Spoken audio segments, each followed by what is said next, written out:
Andito na naman ang mga person sa Star Mall dahil bibili na naman ng gatas ng mga bata. At dito nga kami sa likod ng Star Mall nagpark dahil ginagawa yung parking lot sa loob.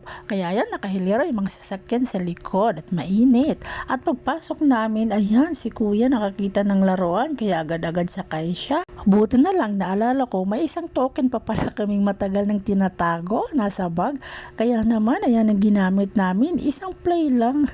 Yung mga token kasi na hindi na uubos pag kami napunta, tinatago namin at sa susunod na pagpunta, yun ang ginagamit namin. At ayan na nga si kuya, tuwang-tuwa naman kasi gumagana na ang kanyang sinasakyan. Nilagay din namin yan si Bunso, kaya lang ayaw, takot na takot. Hindi namin alam bakit. Lagi siyang ganyan kapag ka nasa palaruan kami. At ayan na nga, tapos na nga ang play ni kuya. Kaya naman pupunta kami ngayon sa kainan. At ngayon, tamang lakad-lakad lang. Samantalang itong si Bunso, karga-karga. Dahil ayaw naman niyang maglakad. Samantalang si kuya, ayan, tamang lakad lang tapos tatakbo.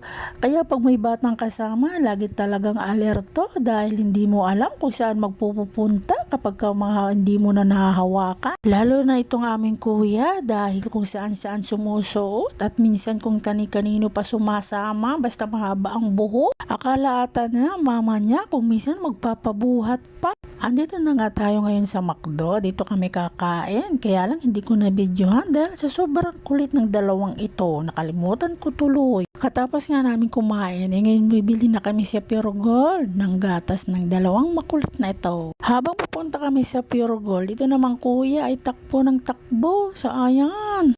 Kung kasi kuya ay takbo ng takbo, ang bunso naman ay pakarga ng pakarga at ayaw magbumitaw. Napapagod lang ang kanyang ina sa kahabol sa kanyang anak ay sa sobrang bilis namang tumakbo. Ayaw pang ang pawat kaya naman binuhat na lang ng nanay niya para tumigil. At napansin ko nga ngayon ay maraming sale.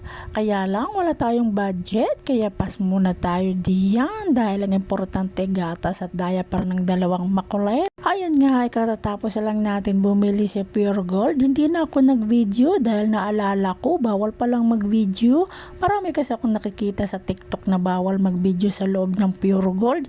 Kaya hindi ko na binalak mag-video pa. Katapos nga namin mamili ay nilagay sa sasakyan ng mga pinamili. Tapos pumunta kami sa palaruan at mukhang nabitin kanina si kuya. Nandito na nga tayo sa palaruan at ito pa rin si kuya. Diyan pa rin sa pulang sasakyan siya. Samantalang si Bunso ayan nilalagay iayaw. Talagang kapit na kapit siya. Si kuya naman ayaw umalis sa pulang sasakyan na iyan.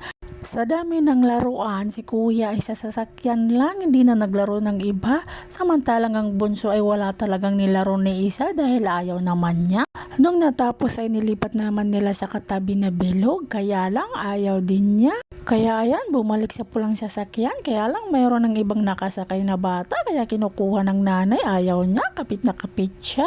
Nilipat na lang sa ibang sasakyan, kaya ayun, kaya lang nagkasabay naman sila ng babae. Pero naging okay naman doon. Dahil ayaw naman ni Bunso maglaro, sinubukan ko itong candy at dito marami din naman ako nakuha. Kaya lang hindi din pwede sa kanila. Kaya ako na lang kakain. At naubos na nga ng aming token ay umuwi na kami. Kaya lang itong si kuya ay ayaw pang umuwi. Gusto pang maglaro. Kaya karga-karga ng nanay. Kaya nung binitawan, ayan, gustong gusto pa ayaw umuwi. Kaya karga naman ulit. Ay siya hanggang sa susunod. At huwag kalimutan mag-subscribe sa aking YouTube channel. Thank you!